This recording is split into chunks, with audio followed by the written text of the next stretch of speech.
त्वं वैष्णवी शक्तिरनंत वीर्या विश्वस्य बीजं परमासि माया सम्मोहितं देवि समस्तमेतत् त्वं वै प्रसन्ना भुविमुक्तिहेतुः। मुनित्रयं नमस्कृत्य तदुक्तिः परिभाव्य च वैयाकरण सिद्धांत कौमुदीयं विरच्यते। आज सूत्र होना है वा निंस निक्ष निंदाम। मूल में क्या प्रकरण है? कृत्यचः सूत्र के द्वारा कृत संबंधी कृति विद्यमानस्य कृत संज्ञक प्रत्यय में विद्यमान जो नकार है उस नकार को नकार आदि इसका विधान है। फिर णेर विभाषा से उसका विकल्प हुआ, फिर हलश्चेज उपधात के द्वारा फिर विकल्प हुआ, और इजाजे सुरमा के द्वारा नियम हुआ। नियम का फल क्या हुआ? लंतादेव। उसका फल क्या हुआ? प्रमंग नियम। प्रमंग नियम में नकार को नकार नहीं हुआ, यही फल है कि नहीं? प्रेन वनम नहीं, प्रेन वनम तो नुम ग्रहण का फल है। प्रमंग नियम प्रयोग में इजादे किम प्रमंग नियम, इस प्रमंग नियम प्रयोग में कृत्यचः की प्राप्ति थी, पर इजादे सनुमा को नियम बना करके उसमें व्यावृत्ति जब किया, व्यावृत्ति की तो प्रमंग नियम में नहीं हुआ। समझ में आया कि नहीं? उसके बाद उसी कृत्यचः से प्राप्त जो णत्व है उसको विकल्प करने के लिए सूत्र है वा निंस निक्ष निंदाम। तो निंस निक्ष निंदाम में तीनों धातुओं का स्मरण कर दिया, निंस धातु, निक्ष धातु और रिंद धातु। कृत्यचः का कृति यहाँ पर आएगा तो कृति विद्यमानस्य नस्य णत्वं वा स्यात्, वा सूत्र ही में लिखा है। कृत में विद्यमान जो नकार है उस नकार को नकार आदेश विकल्प से होगा। कब होगा? तो निंस निक्ष और निंद इन धातुओं से षष्ठी का रूप है। तो एशाम, अच्छा ये दूसरा अर्थ है, एशाम नस्य णत्वं वा स्यात् कृति। तब ये कहिए कि कृत्यचः का विषय नहीं है। कृत्यचः कैसे नकार को नकार करता है? कृत संज्ञक प्रत्यय में विद्यमान नकार को नकार करता है, पर यहाँ दूसरा कार्य करना है। निंस धातु में भी नकार का श्रवण हो रहा है, निक्ष में भी नकार का श्रवण है, और निंद में भी। कृति की जो सप्तमी है उसको सप्तमी को पर सप्तमी मानेंगे। अभी जो सप्तमी हम ला रहे थे उस सप्तमी के द्वारा विद्यमान क्रिया का अध्ययन करते थे और अर्थ करते थे कृति विद्यमानस्य नस्य, पर अब ऐसा अर्थ नहीं है।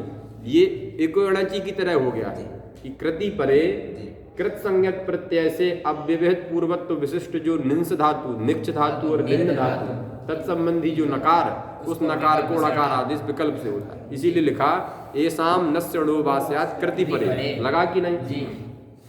प्रणींसितव्यम प्रणींसितव्यम। अब जब उदाहरण देख रहे हैं तो ये समझ में आ रहा है कि यहाँ पर भी आपको ये वृत्ति बनानी है कि उपसर्गस्थात् निमित्तात् परस्य एशाम नस्य णत्वं वा स्यात् कृति परे।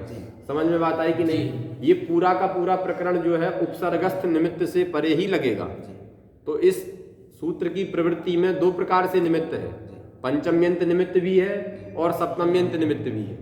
जैसे हम लोग कहाँ समझते हैं पंचम्यंत भी निमित्त हो और सप्तम्यंत भी निमित्त हो, डासी डोटी, वो तो नहीं है, वहाँ तो ऐसा नहीं है। वहाँ तो डा को आप षष्ठी में बदल देते हैं, सी को षष्ठी में बदल देते हैं। कहीं कहीं ऐसा होता है ना कि इधर से भी बांध दिया जाता है और उधर से भी बांध दिया। बहुत सूत्र हैं। अनचीचा, अच से परे यर को दुत्त होता है, अच पर में हो तो नहीं। तो अनचि निमित्त इस दृष्टि से अगर देखें, समझ में बात आई कि नहीं? तो पंचम्यंत भी निमित्त है और सप्तम्यंत। उपसर्गस्थ निमित्त से परे धातुओं को होना चाहिए और कृत प्रत्यय से अव्यवहित पूर्व में होना चाहिए। फिर तद धातु संबंधी जो नकार है उसको नकार आदेश विकल्प से होगा। हाँ, अतोर और अपुलताद पुलते। यहाँ भी पंचम्यंत है हसीचा, यहाँ भी पंचम्यंत है, वहाँ सप्तम्यंत है। दोनों को वहाँ निमित्ततया रखा जाता है। तो प्रयोग बन जाएगा कि नहीं? प्रणंसितव्यम। निंस धातु हिंसा अर्थ में है, किस अर्थ में है? निंस धातु में स्वाभाविक ही अनुस्वार है, उसमें अलग से नहीं आता है, इसीलिए बन जाएगा प्रनिंस। तब्यत प्रत्यय है, इटागम हो जाएगा तो बनेगा प्रनिंसितव्यम।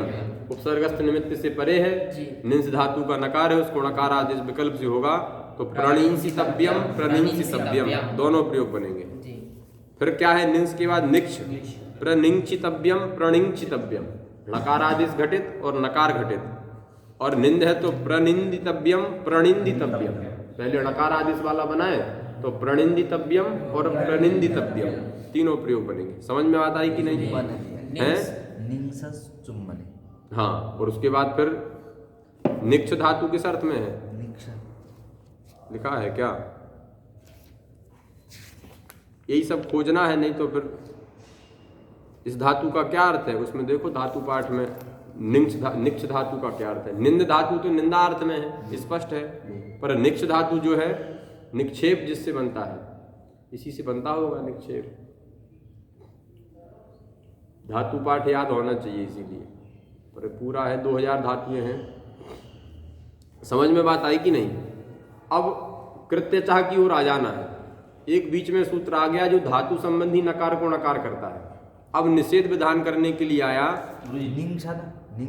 हाँ निक्ष, वो भी चुम्बने। हाँ तो ठीक है, हाँ तो ठीक है, दोनों धातुएं समान अर्थ में। निम्न धातु भी जो अर्ध नकार है उसको अर्थ नहीं होगा, उसको नहीं होगा पहले वाले नकार को, क्योंकि हमने आपको पहले बताया उपसर्गस्थ निमित्त में और नकार में इनके मध्य में अट कवर्ग पवर्ग आंग नुम का व्यवधान होना चाहिए। यद्यपि हाँ नकार जो है वो नहीं आता है। देखो समझना बात को, प्र निंद और आगे तव्यम है, उपसर्गस्थ निमित्त है रेप और स्थानीय है नकार, दोनों नकार हैं। निंद में पहला नकार भी दूसरा नकार भी, और भी उत्तर हो सकते हैं उसके असिद्धि सिद्धि को लेकर के, लेकिन पहला नकार जो है उपसर्गस्थ निमित्त और नकार इन दोनों के बीच में जो भी वर्ण का व्यवधान है वो अट कवर्ग पवर्ग के अंतर्गत ही है। लेकिन दूसरे नकार में और उपसर्गस्थ निमित्त में जो मध्यवर्ती नकार का व्यवधान है वो अट कवर्ग पवर्ग आंग नुम एतद अतिरिक्त है। इसीलिए मध्यवर्ती नकार जो अर्ध नकार है उसमें इसकी प्राप्ति नहीं है, पहले वाले नकार में ही प्राप्ति होगी। ये उसका उत्तर हो जाएगा। समझ में बात आई कि नहीं? अब न भा भू पू कमी गमी प्याई बेपाम, यद्यपि सूत्र में षष्ठ्यंत निर्देश है, लेकिन जब वृत्ति की ओर गए तो लिखा एभ्य, क्योंकि ये निषेध जो करना है वो किसको करना है? कृत्यचः सूत्र के द्वारा प्राप्त नकार के णकार आदेश का निषेध करना है। और वो कब करेगा? जब कृत संबंधी प्रत्यय कृत प्रत्यय के नकार को नकार प्राप्त हो। वो प्राप्त कब होता है? तो उसके लिए धातु से पर में प्रत्यय का रहना अनिवार्य है। तो उसने कुछ धातुओं का परिगणन कर दिया कि इन धातुओं से उत्तर कृत संबंधी नकार को नकार नहीं होता है। इसका मतलब कृत्यचः सूत्र से प्राप्त जो णत्व है उसका निषेध करने के लिए सूत्र आया है। समझ में बात आई कि नहीं? जैसे पहले धातु है भा, भा धातु दीप्ति अर्थ में है, प्रभा अनीय, अनियर प्रत्यय कर दिया। प्रोपसर्ग है, भा दीप्ति अर्थ में धातु है, अनियर प्रत्यय कर दिया तो बन गया प्रभानियम। जैसे प्रयानियम बनाए थे, वहां नकार को नकार हो गया तो प्रयाणीयम बनाया गया था। यहाँ लेकिन प्राप्त होने पर भी सूत्र में भा धातु का परिगणन है, इसलिए निषेध हो गया तो बन गया प्रभानियम। बना कि नहीं? प्रभवनीयम, ये भू धातु का हो गया, भू धातु से अनियर करेंगे गुण अवादेश तो बन जाएगा प्रभवनीयम। प्रकमनीयम, क्या बनेगा? प्रकमनीयम। और प्रगमनीयम, उसके बाद फिर प्याई धातु है। प्याई में कौन सी धातु है? प्याई धातु है, ओ प्याई किस अर्थ में है? ओ प्याई धातु है। इन धातुओं का प्रयोग ही कभी नहीं होता है। ओ प्याई धातु जो है उसके द्वारा जब प्रयोग बनेगा ये वृद्धि अर्थ में, ओ प्याई वृद्धौ क्या प्रयोग बनाते हैं? किस गण की है? ये भ्वादि आत्मनेपद अकर्मक, भ्वादि आत्मनेपद है, एद वृद्धौ की तरह है, ओ प्याई। तो क्या प्रयोग बनेगा? प्रप्यायिनम, ओ प्याई है, ओकार चला जाएगा, ईकार भी चला जाएगा तो बनेगा प्रप्यायिनम। तो प्रप्यायिनम में भी नकार है, वह नकार प्याई धातु से उत्तर है, इसलिए वहां भी नकार को नकार नहीं होगा।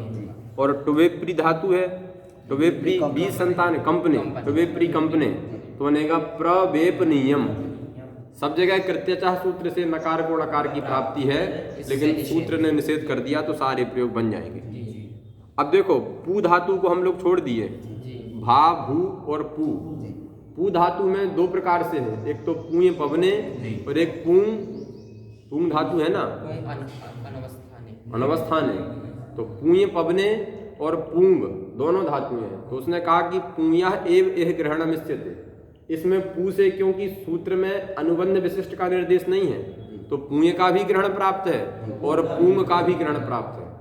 तो पूंग पवने नहीं, पूय पवने, पूंग पवने है, दोनों पवन अर्थ में, पर दोनों के गण जो है भिन्न भिन्न, एक भुआदी है, एक भवादी है और एक क्रियादी है। क्रियादी का पूंग पवने और ये क्रियादि का पुण्य पवने है तो पुनाति बनता है, और भवादि का पुंग पवने तो पवती। ये आत्मनेपद है, वेद है आत्मनेपद है तो पवते। एक का बनता है पुनाति, एक का बनता है पवते। दोनों बनेंगे पुण्य में, पुनाति भी बनेगा और पुनीते भी बनेगा, क्योंकि यकार संज्ञक होने से उभयपदी है। पर इस सूत्र में निषेध जो होगा, यद्यपि अनुबंध विशिष्ट का निर्देश ना होने के कारण दोनों में निषेध होने लगेगा, पुण्य पवने में भी और पुंग पवने में भी, अर्थात क्रियादि गण पठित धातु में और भवादि गण पठित धातु में।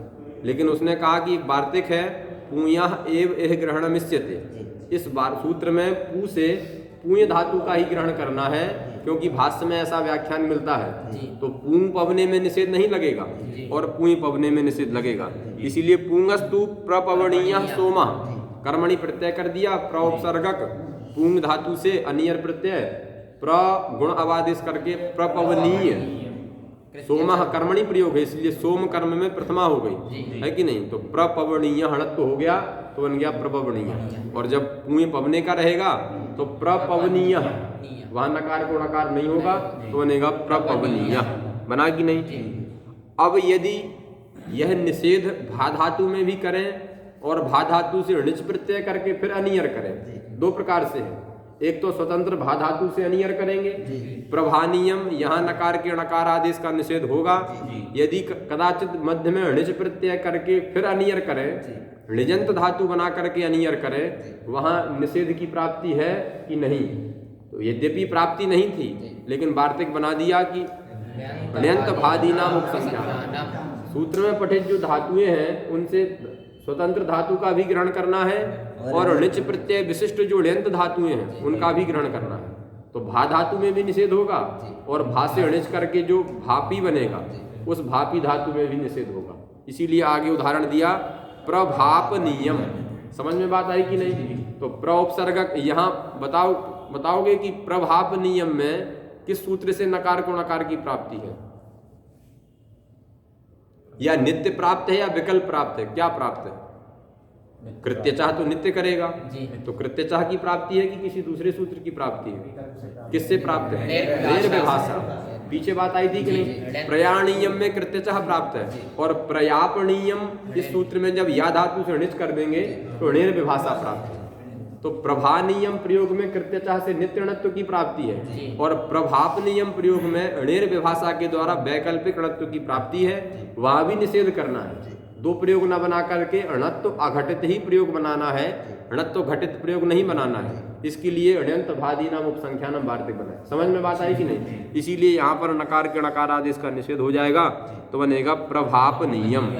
ऐसे बना लीजिए, प्रभाव नियम है कि नहीं, प्रपावनियम बनेगा कि नहीं। और कम से णिच होता है तो क्या बनता है, कामी, प्रकामनियम। सारे णिच करके प्रयोग बनाइए और नकार के नकार आदेश का निषेध उसमें होगा। फिर एक और वार्तिक का स्मरण करा रहे हैं, शायः सस्य योवा। देखो ये वार्तिक इस प्रसंग का नहीं है, ये वार्तिक तो कहीं पीछे का है। हमको प्रयोग बनाना है प्रख्यानियम, क्योंकि निषेध की चर्चा चल रही थी तो उसी प्रसंग में एक स्मरण आया कि एक प्रयोग बनाना है प्रख्यानियम। प्रख्यानियम में मूल में क्या है, शाय धातु है।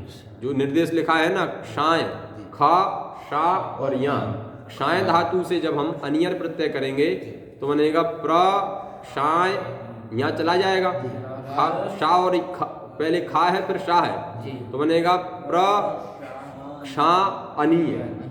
अब यहाँ क्या प्रयोग बनेगा तो स्वयं लिख रहे हैं कि वार्तिक क्या करता है, क्षाय के तालव्य शकार को यकार आदेश कर देता है। क्या करता है, यकार आदेश। अब देखो प्र शा को या हो गया तो उच्चारण में भी बड़ी सुलभता हो गई, तो क्या बन गया, प्रख्या। बना कि नहीं, प्रख्या अनीय। सु को हम करके प्रख्यानीयम, ऐसा प्रयोग बन गया। यहाँ कृत्यचाह की प्राप्ति है कि नहीं है, क्योंकि उपसर्गस्थ निमित्त है, उससे उत्तर अच से उत्तर नकार है और उनके मध्य में जो व्यवधान है उपसर्गस्थ निमित्त जो रेप है और जो नकार है प्रत्यय संबंधी नकार है, उनके मध्य में जो व्यवधान है वो अडादि वर्ण कर्तृक ही है, तद व्यतिरिक्त नहीं है। क्योंकि यकार जो आदेश कर दिया है सकार के स्थान पे, तो यह यकार आदेश भी क्या है, अट कवर्ग पवर के अंतर्गत आता है। अगर शकार होता तालव्य शकार तो प्राप्ति नहीं होती। अब हम जो बात कहते थे ये बात यहाँ प्रमाणिक हो गई। देखिए जी हम कहते तो कहीं सुने के कहते थे, लेकिन इसका भी प्रमाण अंदर से हम खोज रहे थे। ये हम जो बात कह रहे थे कि पूरे के पूरे णत्व प्रकरण में निमित्त और निमित्ती के बीच में, रेप सकार और नकार के बीच में अडादि वर्ण कर्तृक व्यवधान सोढ़व्य है, चाहे वृत्ति में लिखा जाए चाहे न लिखा जाए। रसाभ्याम लोना समान पदे को छोड़ करके अन्य सभी सूत्रों में उपसर्गस्थ निमित्त हो या सामान्य हो, निमित्त और निमित्ती इन दोनों के बीच में अडादि वर्ण कर्तृक व्यवधान सोढ़व्य है। प्रख्या नियम में निमित्त रेप है, निमित्ती प्रत्यय संबंधी नकार है। जब शकार को यकार कर दिया तो यह अडादि वर्ण कर्तृक व्यवधान ही है, उससे अतिरिक्त नहीं है, इसीलिए नकार को नकार आदेश की प्राप्ति है। पर ग्रंथकार ने कहा कि यह शकार के स्थान पर यकार करने वाला जो वार्तिक है, ये वार्तिक णत्व प्रकरण के बाद है। णत्व प्रकरणों परिबोध्यम, यह जो वार्तिक है ये णत्व प्रकरण में है। इसीलिए लिखा कि क्षायः सस्य योवा इति युक्तम णत्व प्रकरणों परिबोध्यम, यह णत्व प्रकरण के बाद, ऊपरी का अर्थ यहाँ बाद करना है, उसके बाद में है। जब णकार आदेश करने जाएंगे तो णकार आदेश करने वाले सूत्र सारे पूर्व त्रिपादी के माने जाएंगे, और वार्तिक के द्वारा विधिमान जो यकार आदेश है ये परत्रिपादी माना जाएगा।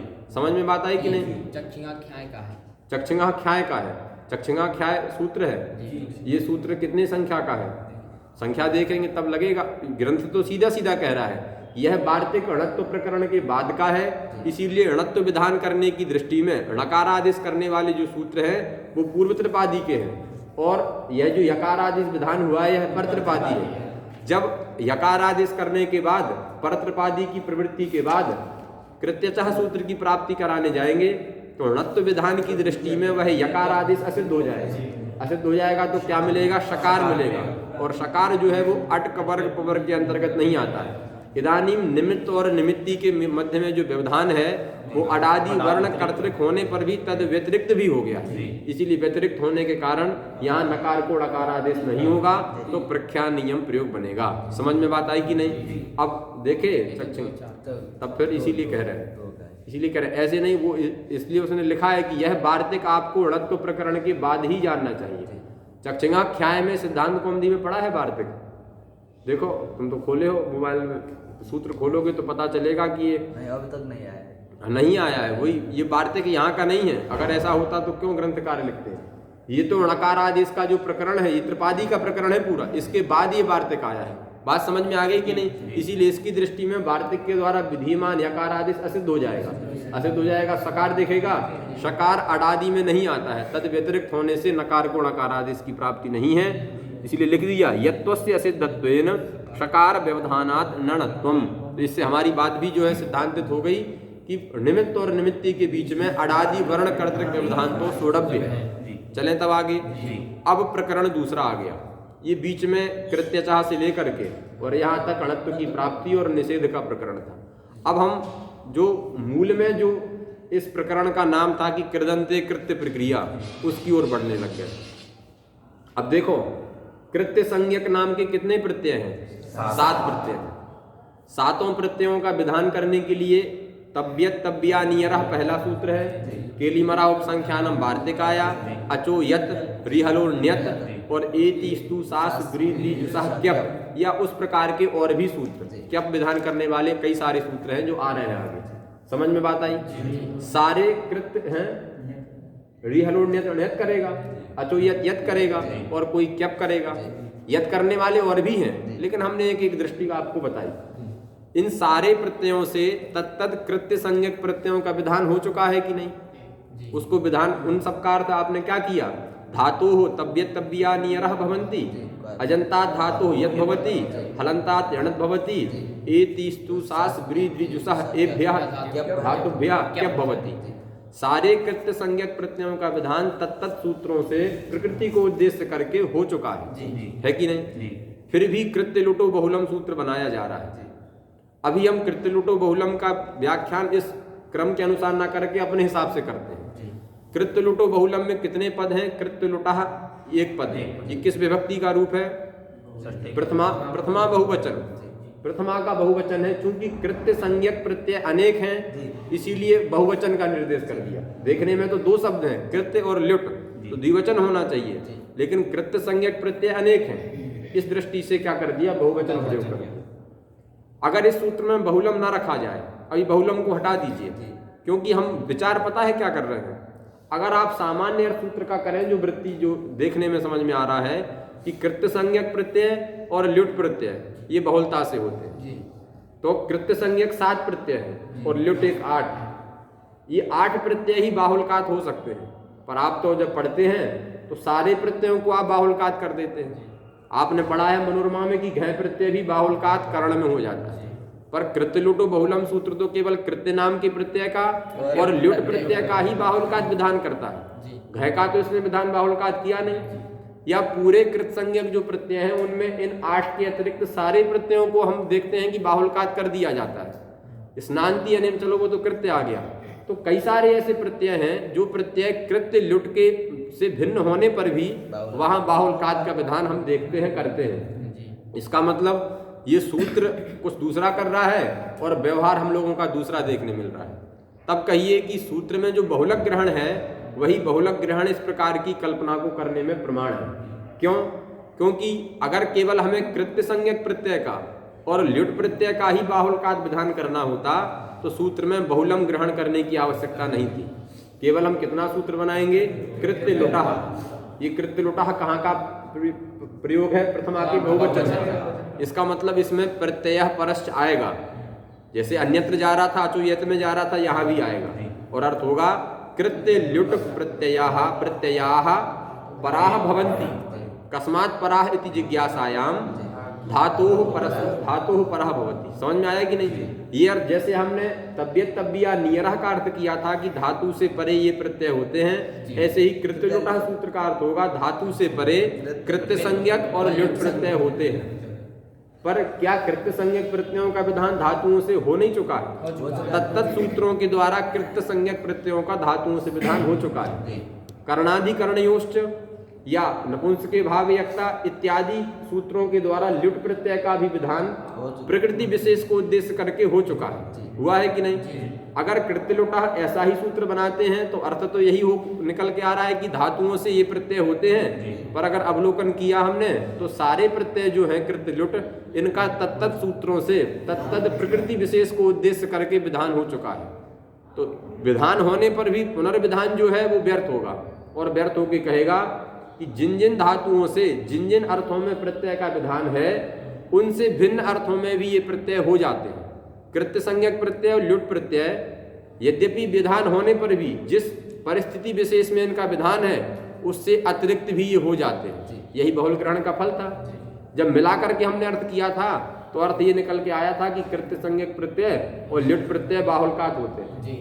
बहुलक ग्रहण के बिना भी केवल कृत्य लुटा का जो हमने अर्थ किया उससे भी पुनर्विधान सामर्थ्यात ये सिद्धांत निकल के आएगा कि ये कृत्य संज्ञक प्रत्यय और ल्युट प्रत्यय ये बाहुलकात होते हैं। का मतलब ये किसी भी अर्थ में हो जाते हैं। जिन जिन अर्थों में विधान है उनमें तो होते ही होते हैं, तद अतिरिक्त अर्थों में भी इनका विधान हो जाता है। उनसे भिन्न प्रकृतियों में भी इनका विधान हो जाता है। अजंत धातुओं से यद का विधान है, लेकिन कभी कभी अजंत के अलावा भी इनका विधान हो जाता है। तो कृत्य लुटो बहुलम का जो अर्थ था वह अर्थ तो हमने केवल कृत्य लुटा इस प्रकार के इस इतने सूत्र से ही उसका अर्थ का लाभ कर लिया है। अलग से जो बहुलक ग्रहण किया है उसका क्या प्रयोजन है? तब कहिए बहुलक ग्रहणम सर्वोपाधि व्यभिचारार्थम। ये बहुलक ग्रहण क्या करेगा? पूरे कृत संज्ञक प्रत्यय जो हैं उनकी जो उपाधियां हैं, उनकी जो विशेषताएं हैं, उन विशेषताओं का व्यभिचार करने के लिए। केवल अगर कृत्य और ल्युट इन 8 प्रत्ययों को ही बाहुलकात विधान करना होता तो कृत्य लुटा इत्येव सूत्रमस्तु, केवल इतने सूत्र से ही काम चल जाता। बहुलक ग्रहण जो अलग से किया उसका कोई प्रयोजन नहीं है। बहुलक ग्रहण किया इसका मतलब बहुलक ग्रहण क्या करेगा? पूरे के पूरे कृत संज्ञक प्रत्ययों की उपाधियों का व्यभिचार करेगा। इसका मतलब सारे कृत संज्ञक प्रत्यय बाहुलकात किसी भी अर्थ में हो जाते हैं। समझ में बात आई कि नहीं? ये तो सूत्रकार का अभिप्राय है। पर पूछें कि भाष्यकार ने इस विषय में क्या कहा? इसीलिए भाष्यकार ने कहा कि कृत्य लुटो बहुलम बनाने की अपेक्षा हम क्या बनाएं? कृतो बहुलम। कृत शब्द की बहुवचन का रूप बनाइए कृतः, आगे बहुलम है तो सूत्र बनेगा कृतो बहुलम। अगर हम कृतो बहुलम सूत्र बनाएंगे तो क्या अर्थ होगा? कृत संज्ञक जो प्रत्यय है वो बाहुलकात होते हैं। अभी हमने सूत्रकार के जब अभिप्राय को जाना तो भी ये निकल के आया कि कृत्य संज्ञक प्रत्यय लुट प्रत्यय बाहुल्यकात होते हैं और बहुलक ग्रहणात सारे कृत प्रत्यय बाहुल्यकात होते हैं। तो सारे में सारे आ गए कि नहीं। और भाष्यकार का भी अभिप्राय इसी प्रकार का है, क्योंकि उन्होंने कहा कृत्य लुटो बहुलम के स्थान पर क्या सूत्र बनाना चाहिए, कृतो बहुलम। तो भाष्यकार का और सूत्रकार का अभिप्राय जो है उसमें ऐक्य हो गया है, उनके मतों में क्या हो गया है, ऐक्य हो गया है। समझ में बात आई कि नहीं। ये हमको प्रयास करना है, सूत्रकार का जो मत है और भाष्यकार का जो मत है उसमें एकता होनी चाहिए। सूत्रकार इस दृष्टि से कह रहे थे और भाष्यकार स्वतंत्र रूप से कह रहे थे। ये बात कहीं ना कहीं इसी कृतंत्र प्रकरण में कहीं आती है, कहाँ आएगी हमको स्मरण नहीं, लेकिन कहीं आएगी ये बात, मूल में ही आएगी। पर यहाँ उसको समझ गए आपकी नहीं जी। इसीलिए लिखा स्नान्ति अनेनिति स्नानियम चूर्णम। गुरुजी पहले तो बोल चुके थे और प्रत्यक्ष खलर था भाव कर्मणों में। हाँ आप बोले कि बाहुल का तो तो क्या दिक्कत है इससे। तो पहले ये बोल चुके थे बाहुल का। अरे पहले क्यों बोल देते, पहले एक सामान्य जो नियम है वो बताया। अभी बाहुल्यकात आप कह देते तो कैसे पता चलता कि एहितव्यम में, फिर तो हर जगह बाहुल्यकात। अब बाहुल्यकात का अर्थ ये नहीं करना है कि हम कल आपसे पूछें कि एहितव्यम कैसे बना, तब आप कहें एक धातु से बाहुल्यकात संप्रदान में कर दें। ये बाहुल्यकात का तात्पर्य नहीं। समझ में आया कि नहीं। जहाँ प्रयोग मिल रहे हैं, स्नानियम इस शब्द का प्रयोग लोक व्यवहार में चूर्ण अर्थ में होता है, पर अनियर प्रत्यय या तो कर्म में होगा या भाव में होगा। स्ना धातु किस अर्थ, सकर्मक है, स्ना अपना शौचे है, तो ये अकर्मक है। अकर्मक होने के कारण इसमें क्या होगा, भाव में प्रत्यय होगा। तो स्नानियम का अर्थ क्या होगा, स्नानक क्रिया। पर लोक व्यवहार में स्नानीय का अर्थ क्या होता है, चूर्ण। कैसे हुआ, इसीलिए कहा बाहुल्यकात हो गया। इसका मतलब ये नहीं कि अब हम एक धातु से अनियर करें तो उसको भी कहें कि ये बाहुल्यकात दूसरे अर्थ में हो जाए। चीय धातु से हमने कर्मणि प्रत्यय किया है, चेतव्य बनाया है, आप कहेंगे कि हम अधिकरण में करेंगे तो चेतव्य का अर्थ क्या हो जाएगा, जो चयनक क्रिया का अधिकरण है। पर ऐसा नहीं है। समझ में आया कि नहीं। बाहुल्यकात बहुत बड़ा अस्त्र है, लेकिन ये वैज्ञानिकों की तरह है कि इधर का उधर कर दिए तो तुरंत फाल्ट हो जाएगा, है कि नहीं। अनुसार कर लें, जैसे व्याख्यान हो कर्म का तो फिर कर्म में प्रत्यय वही तो कर रहे हैं और क्या। इसीलिए सामान्य व्यवस्था बना दी, हर जगह व्याख्यान की आवश्यकता ना पड़े। एक सामान्य व्यवस्था बना दी कि सामान्य नियम तो यही है कि यह प्रत्यय भाव कर्म में ही होते हैं। आप स्वयं अनुभव करिए, अगर सामान्य बाहुल्यकात कह देते तो कैसे काम चलता, कितना क्लेश हो जाता, होता कि नहीं। अब जब हमने ये बता दिया कि ये प्रत्यय कर्म भाव में ही होते हैं तो 100 में से 90 धातुओं की व्यवस्था बन गई। 10 जगह जो अव्यवस्था है उसके लिए हम व्याख्यान का अनुसरण कर सकते हैं, पर सभी धातुओं में व्याख्यान का अनुसरण करेंगे तो थोड़ा क्लेश होगा, है कि नहीं। चले तब आगे। इसीलिए बना दिया स्नानियम चूर्णम। तो अनियर प्रत्यय बाहुल्यकात के अर्थ में हुआ, करण में हुआ। इसीलिए करण जो है, स्नान का जो करण है, साधन है चूर्ण, उसमें प्रथमा हो गई तो बन गया स्नानियम चूर्णम।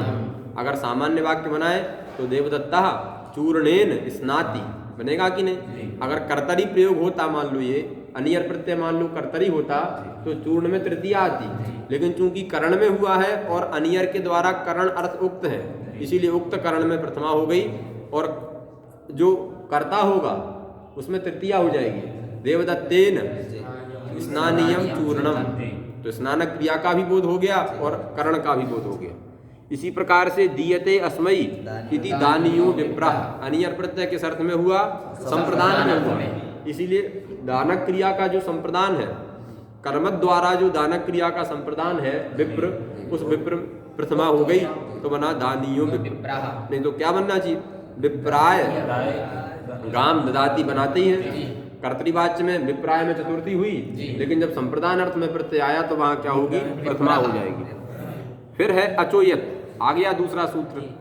अचोयत में अचाह यह पंचम्यंत है और धातु का अधिकार है, इसलिए विशेषणत्वा तदंत विधि होकर के अजंतात धातुर यत प्रत्यय स्यात्, है कि नहीं।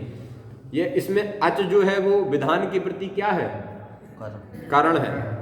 यत विधान की प्रति क्या है, कर्म है। और उस विधानक क्रिया का कर्ता कौन है, पाणिनि। तो आचार्य कर्तृक अच कर्णक यत कर्मक विधानम, है कि नहीं। अब अच जो है यह करण है, इसीलिए करण होने के कारण इसमें कोई ना कोई व्यापार रहेगा। कौन सा व्यापार रहेगा, इतर व्यावृत्ति रूप व्यापार। उसी इतर व्यावृत्ति को हम क्या कहते हैं, विशेषण कहते हैं। इसीलिए अच यह क्या है, विशेषण है, और विशेषण होने के कारण विशेष धातु है और विशेषण अच है, इसलिए तदंत विधि हो गई। तो बन गया अजंतात धातु। किस सूत्र से तदंत विधि हुई, ये विधिश तदंतस्य। समझ में आया कि नहीं, इसीलिए वृत्ति लिख दी अजंतात धातु यत्स्या। तो चीय चयने धातु अजंत है, यत प्रत्यय हो जाएगा तो बनेगा चेयम। चीय चयने कैसी धातु है, सकर्मक धातु है। अभी पीछे बना क्या है, चेतव्य। तो यहाँ पर भी चयन नियम में जो प्रत्यय हुआ है वो कर्मणि हुआ, सामान्य में नपुंसकलिंग कर दिया है तो बन गया चेयम। बना कि नहीं। इसी प्रकार से जेयम, चेयम पापम बनता है ना, जेयम मनः। तो पाप क्या है, नहीं चेयम पापम, हाँ चेयम पापम नहीं, पाप का चयन नहीं करना है। तो चेयम पुष्पम और जेयम मनः कर्मणि प्रयोग है, इसीलिए पुष्प में भी प्रथमा हो जाएगी और मन में भी प्रथमा हो जाएगी। बना कि नहीं। अब देखो अजंत धातुओं से यत प्रत्यय का विधान हो रहा है, और आगे आने वाला सूत्र है जो कहता है रि हलोर ण्यत। क्या कहता है, ऋकारांत धातुओं से और हलंत धातुओं से ण्यत होगा। अगर अचो यत सूत्र में अचह नहीं रखेंगे तो यत केवल इतना सूत्र रहेगा। यत प्रत्यय यत प्रथमांत है, इसीलिए प्रकृति विशेष की आकांक्षा होने पर किसका लाभ होगा, धातु होगा। तो अभी अच रखा नहीं गया है, तो सूत्र का सामान्य अर्थ होगा धातु यत प्रत्यय भवति। फिर आगे चल के आएंगे रि हलो ण्यत में, तो वहां धातु हो जाएगा, तो वहां अर्थ होगा ऋकारांतात धातु हलंतात धातु च ण्यत प्रत्यय भवति। क्या प्रत्यय होता है, ण्यत प्रत्यय होता है। ये तब्यत तब्यानीयरह की तरह यत प्रत्यय का विधान भी एकदम सामान्य है। धातुत्व मात्र को उद्देश्य करके होने वाला यत बिल्कुल सामान्य है, और ऋकारांत हलंत धातुओं को उद्देश्य करके होने वाला जो ण्यत है वो विशेष है। यत प्रत्यय की प्राप्ति ऋकारांत हलंत में भी होगी, अच पद के अभाव में होगी कि नहीं, लेकिन वहां पर विशेष सूत्र बैठा है ऋकारांत हलंत से होने वाला ण्यत।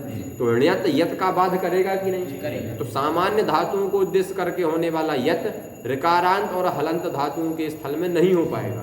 जब नहीं हो पाएगा तो ऋकारांत से हमेशा ण्यत होगा, तो क्या बनेगा, कार्यम हार्यम बनेगा, और हलंतों से भी ण्यत होगा तो मार्ग्या इत्यादि प्रयोग बनेंगे। समझ में बात आई कि नहीं। तो सूत्र में अच ग्रहण के अभाव में भी जब आपने अच को रखा तो भी यही हुआ, अजंत धातुओं से क्या हुआ, यत प्रत्यय हुआ, और ऋकारांत हलंत से ण्यत हुआ। अच नहीं भी रखेंगे तो ऋकारांत हलंत से क्या होगा, ण्यत होगा। उनसे बची हुई जो धातुएं हैं उनसे क्या होगा, यत होगा। तो अच पद के रहने पर जो व्यवस्था बन रही है, अच पद के अभाव में भी वही व्यवस्था बन रही है। जब व्यवस्था बन रही है, समझ में बात आई कि नहीं, क्योंकि धातुएं दो ही प्रकार की हैं, या तो अजंत है या हलंत है। अजंत से यत करना है और हलंत से ण्यत करना है। जब ण्यत विशेष हो जाएगा तो हलंत से अपने आप होगा, तो अवशेष कौन रहेगा, अच। तो अजंत धातुओं से क्या होगा, हमेशा यत होगा, अच पद के अभाव में भी। तो सूत्र में अच पद का ग्रहण ना भी करें तब भी क्या है, काम चल जाएगा। इसलिए लिखा कि अच ग्रहणम शक्यम कर्तुम। अगर अचोयत सूत्र में अच का ग्रहण नहीं भी करेंगे तब भी हमारी व्यवस्था बन जाएगी। समझ में बात आई कि नहीं। लेकिन जब पूछा जाए कि अच नहीं करेंगे सूत्र का स्वरूप क्या होगा, केवल यत होगा। तो कहा कि यत जब होगा तो इसको फिर अलग से क्यों रखें, फिर तब्यत तब्बिया नियरा में भी यत को जोड़ दीजिए। तो वहाँ 3 प्रत्यय हैं, अब वहाँ 4 प्रत्यय हो जाएंगे। तब्यत तब्बिया नियर यत है कि नहीं, ऐसा कोई सूत्र बना देंगे तो बन जाएगा तब्यत तब्बिया नियर यतः। धातु से तब्यत प्रत्यय होता है, तब्य अनियर और यत, ये सभी धातुओं से होगा। लेकिन जब ऋकारांत हलंत में जाएंगे तो वहाँ विशेष सूत्र बैठा है, तो उनसे क्या होगा, ण्यत ही होगा, यत या ये प्रत्यय कभी नहीं होंगे। समझ में बात आई कि नहीं, वही बात लिख रहे हैं। यत फिर हलंत से भी होने लगेगा, क्यों होने लगेगा, हलंत से तो ण्यत विशेष, हलंत धातुओं से तो ण्यत का विशेष विधान कर दिया गया है। समझ में बात आई कि नहीं, इसीलिए वहां नहीं होगा। अभी तो यही तो बताया, अजंत धातुओं से यत होगा और हलंत से णत होगा, क्योंकि णत हलंत स्थल में विशेष बाधक बैठा हुआ है। किस ण्यत, अरे उनमें असरूप है, अभी तो बताए कल आपको। तब्यत और तब्यत, ठीक, अच्छी बात, प्रश्न बढ़िया है कि तब्यत प्रत्यय और णत प्रत्यय, तब्यत तब्य अनियर और णत, बाध्य बाधक भाव तो इनमें भी होता है, क्योंकि वो सामान्य धातुओं को उद्देश्य करके हैं और ण्यत हलंत धातुओं को उद्देश्य करके। लेकिन उन दोनों में जो सूत्र की जो प्रत्यय की आनुपूर्वी है वह भिन्न भिन्न है। असरूप होने के कारण वहाँ बाध्य बाधक भाव वैकल्पिक होगा, इसीलिए एधि तब्यम भी बनेगा और अगर अण्यत होता है तो अण्यत करके वो भी बनेगा। क्या बनेगा अण्यत होके? ऐध्यम बनेगा या एध्यम ही बनेगा, ऐध्यम नहीं। ए धातु से अण्यत करेंगे एध्यम ऐसा बनेगा। अगर बनता है तो बनाइए आप। समझ में बात आई कि नहीं? लेकिन बात समझ में आ गई। लेकिन जब यत और अण्यत में बाध्यवाचक भाव पे विचार करेंगे तो यत और अण्यत इन दोनों के अनुबंधों को विनिर्मुक्त करने पर, अनुबंध की निवृत्ति करने पर जो स्वरूप बचेगा वो या का बचेगा।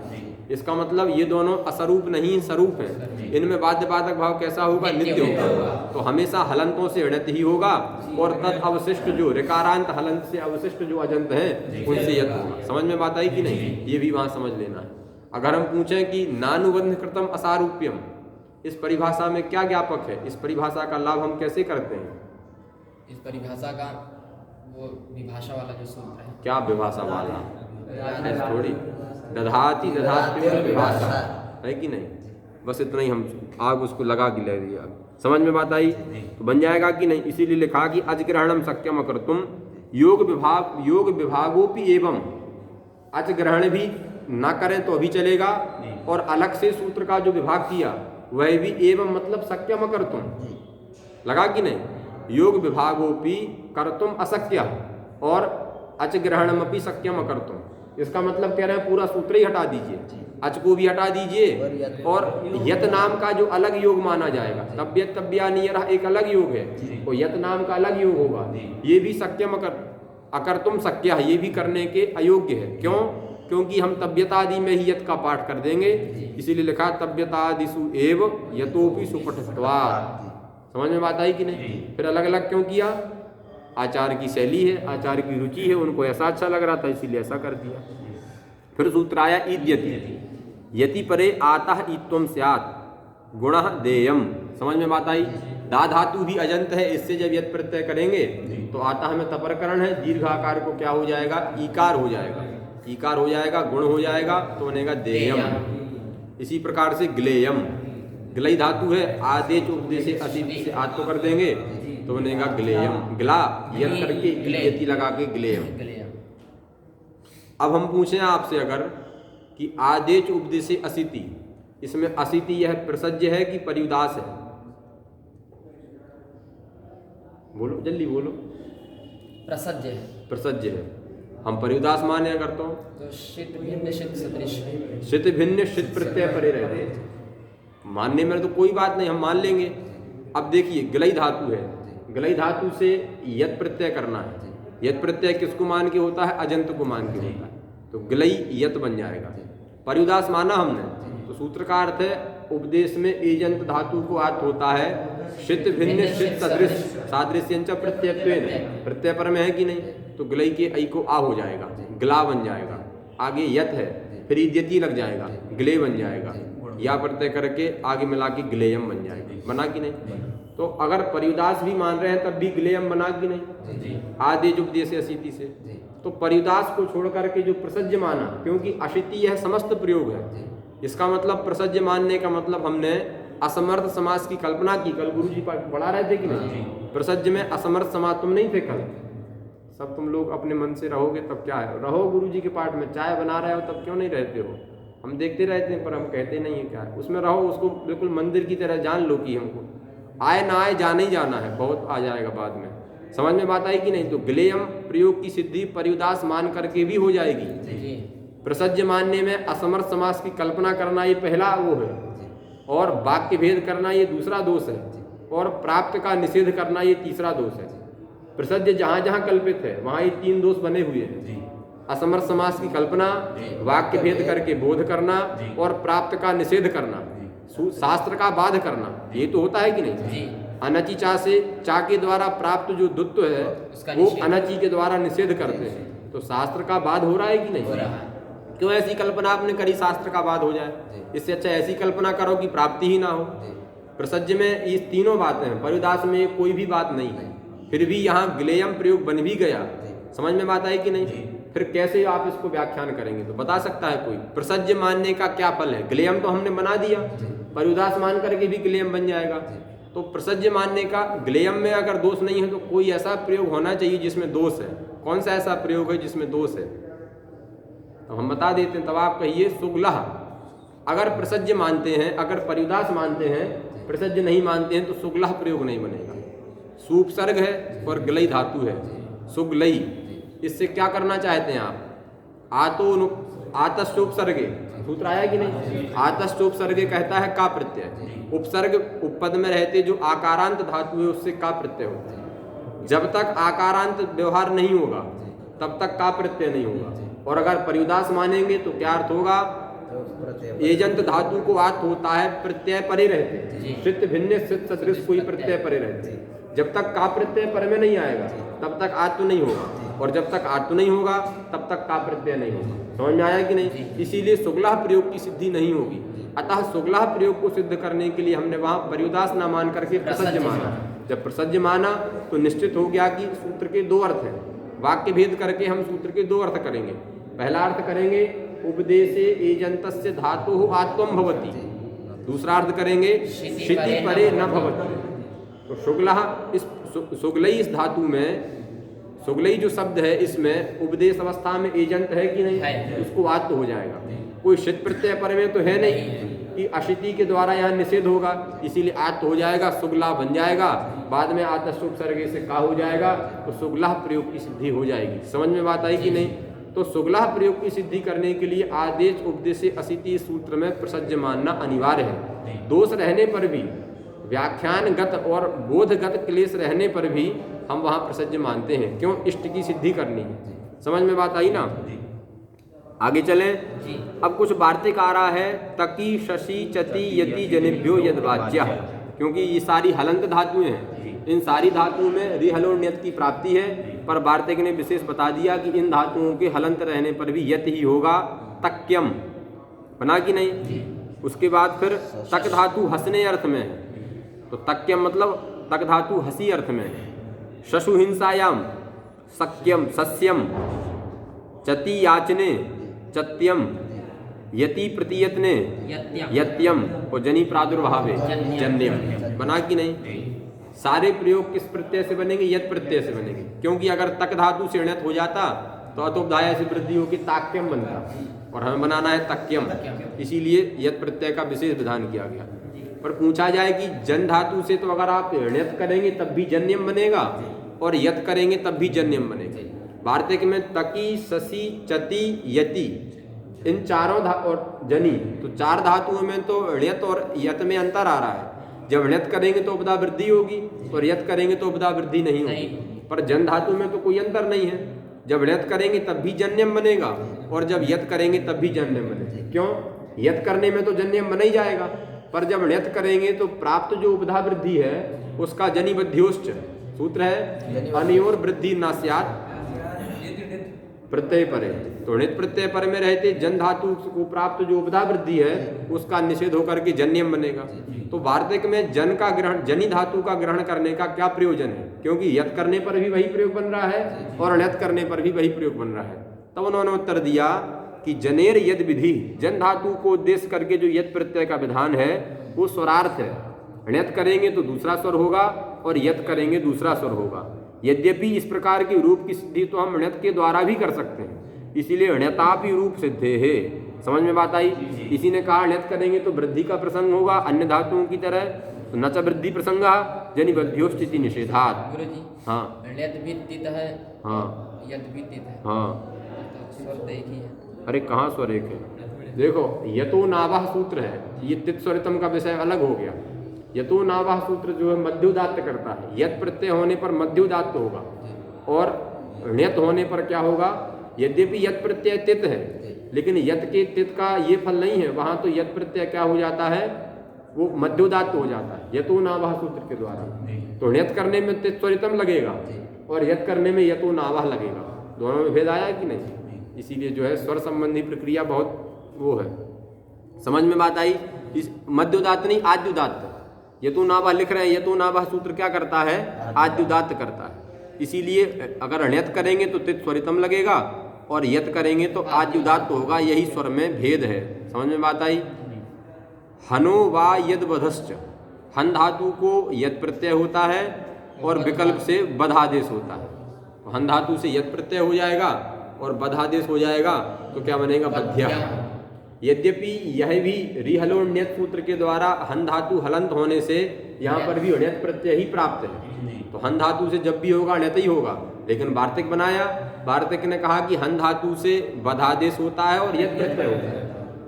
एक योग निर्दिष्टानाम सहवा प्रवृत्ति सहवा निवृत्ति, इस सिद्धांत के अनुसार जब हन से यत होगा तभी बधादेश होगा और जब बधादेश होगा तभी यत होगा। ये नहीं है कि जब भी होगा यत ही होगा। जैसे तक धातु से यत प्रत्यय हुआ तो नित्य होगा। अब कभी भी तक धातु से अण्यत प्रत्यय नहीं होगा, पर चूंकि यह विकल्प है, विकल्प दोनों का विकल्प है। जब बध होगा तभी यत होगा और जब बध नहीं होगा तब यत भी नहीं होगा। तो हन धातु से यत हो गया और बध हो गया तो बनेगा बध्या। बना कि नहीं? इसीलिए लिखा बध्या। जब है किस सूत्र से बधादेश कर दिया? हनो बद लुंगी तो लिंगी लुंग में करता है, लिंगी चाह तो लुंग और लिंग है कि नहीं? आर्ध धातु के वाला तो दूसरा है, वो तो अधिकार है कि नहीं? हन धातु को बधादेश करने वाले दो ही सूत्र हैं, हनो बद लुंगी और हनो बद लिंगी और लुंगी चा, यही दो सूत्र हैं। ये तो लुंग और लिंग दोनों नहीं है। आर्ध धातु की बात तो अतुलोपाहित्य आदि के लिए कहीं है कि नहीं? समझ में बात आई कि नहीं? इसीलिए यहाँ पर प्राप्ति नहीं थी, विशेष विधान करना पड़ा। जब यत नहीं होगा तो वक्षमाण जो ण्यत प्रत्यय है वो हन धातु से हो जाएगा और इस ण्यत प्रत्यय के काल में बधादेश भी नहीं होगा, क्योंकि बधादेश कब होगा? जब यत प्रत्यय होगा। तो हन और आगे ण्यत का या बचा, हान्य नहीं बनेगा प्रयोग, अभी घात्य प्रयोग बनेगा, ऐसे नहीं हान्य बनेगा। अब देखो हन धातु से ण्यत कर दिया, उपधा वृद्धि कर दी, हान बन गया। और हो हंते ऋण्येषु, ये ऋणित प्रत्यय से अव्यवहित पूर्वत्व विशिष्ट जो हन धातु उसके नकार को नकार होगा। यहाँ दूसरा सूत्र लग जाएगा, हनस्तो चरण लो हो हंत ऋण्येषु तो कुत्तो करता है, ठीक है। और हनस्तो चरण लोह क्या करेगा? हन धातु के हकार नकार को तकार कर देगा। हनस्तः अचर्ण लोह, हन धातु के अंत को तकार आदेश होता है। चर्ण और अणल से भिन्न में णित प्रत्यय में लगता है वो, तो णित प्रत्यय पर में है कि नहीं? इसीलिए आगे आएगा कहीं ना कहीं सूत्र ये। तो णित प्रत्यय पर में होने के कारण हन धातु के नकार को तकार होगा। ओ हो हंत ऋण्येषु के द्वारा ये णित प्रत्यय से अव्यवहित पूर्वत्व विशिष्ट जो हन धातु तत्संबंधी हकार को कुत्त हो गया तो घकार हो गया। तो हन से हान बनाया, हान से घान बनाया और घान के नकार को तकार कर दिया हनस्तोचरण लोह के द्वारा, तो घात बन गया। आगे णित का या है, मिला करके घात्य बना कि नहीं? इसीलिए बन गया घात्य। समझ में बात आई है? तृतीय खंड में आएगा, पर कहीं ना कहीं उसको स्मरण रखिए। हनस्तो चरण लोह, ये जब पढ़े थे उस समय का हमको याद आया है। ये जब हम चतुर्थ खंड पढ़े थे उस समय चूंकि याद किए थे, बहुत अच्छे से याद किए थे। याद करने का क्रम ये था कि 3 लोग बैठते थे और मिल करके याद करते थे, फिर पाठ भी लगाते थे, इसीलिए वो याद आया। तो क्या सूत्र है? हनस्तो चरण लोह, दोनों अलग अलग है। हो अंतरणेषु तो कुत्तो करने के लिए। चले तब आगे घात्यति वहां बनता है, तो यहाँ बन जाएगा घात्य। फिर है पोर अदुपधात, पोह पंचमी का रूप है, अदुपधात भी पंचमी का रूप है और धातु पंचम्यंत का लाभ होगा। तो पवर्गांतात अदुपधात धातु हो यत प्रत्यय स्यात्। ये सारे रिहलोण्यत के बाधक सूत्र हैं, क्योंकि पवर्गांत होने से धातु हलंत होगी और हलंत होने से ण्यत की प्राप्ति है। इसीलिए वृत्ति लिखी पवर्गांतात अदुपधात धातु यत स्यात्। ण्यतोपवादः शप्यम, शप धातु पवर्गांत भी है, अदुपधक भी है। अदुप में तपरकरण है, इसीलिए जो ह्रस्व अकार उपधा में जब रहेगा तभी इसकी प्राप्ति होगी। जैसे धातु है आपलि व्याप्तौ, आपलि में आप बचेगा, ये पवर्गांत तो है और अकार उपधक भी है, लेकिन अदुपधक नहीं है। अगर तपरकरण नहीं करते तो अदुपधक में भी लगता और दीर्घ आकार उपधा में होने पर भी लगता। इसीलिए तपरिति किम, तब कहिए आप्यम। आप्यम में क्या होगा? यत नहीं होगा, ण्यत होगा, तो बनेगा आप्यम। बना कि नहीं? इसीलिए सप्यम लभ्यम ये दोनों प्रयोग बन जाएंगे। नानुबंध कृतम असारूप्यम, पहले हमने बताया आपको। अतः न ण्यत, इसीलिए यत जब हो जाएगा तो वहाँ ण्यत प्रत्यय नहीं होगा, क्योंकि इन दोनों में सारूप्य होने के कारण वाद्य बाधक भाव नित्य होगा, एक ही प्रत्यय होगा, दोनों नहीं होंगे। तब्यतादि वो होंगे ही होंगे, क्योंकि यत में और तब्यत में दोनों में क्या है, आनुपूर्वी भिन्न भिन्न है। अनुबंध के निवृत्त होने पर भी आनुपूर्वी में असारूप्य है, अतः यहाँ पर बाध्य बाधक भाव विकल्प से होगा। पर नित्य के प्रति जो बाध्य बाधक भाव है वह नित्य होगा, इसीलिए दोनों व्यवस्थाएं बन गई। ये पंचमी का होगा ना, पदार्थ हैं? तो पदार्थ में क्या? पंचमी व्यक्ति का है, पंचमी का ही तो है, क्योंकि प्रकृति का निर्देश है। पवर्गांत धातुओं से और उन्हीं धातुओं का अदुपधक होना चाहिए, ऐसी धातु से यत होगा। समझ में आया कि नहीं? अदुपधात से आप क्या समझते हैं? ह्रस्व आकार है उपधा में जिसकी, अन्य पदार्थ क्या है, धातु की, तो अदुपधात का मतलब ही धातु है, और पवर्गांत भी कौन है, धातु है, दोनों में हो जाएगा। आंगो ई समय हो गया कितना बजा? 9:15। 9:15 हो गया, बस तब ठीक है, इतना ही रखते हैं। कम पाठ चला है इसका मतलब आज।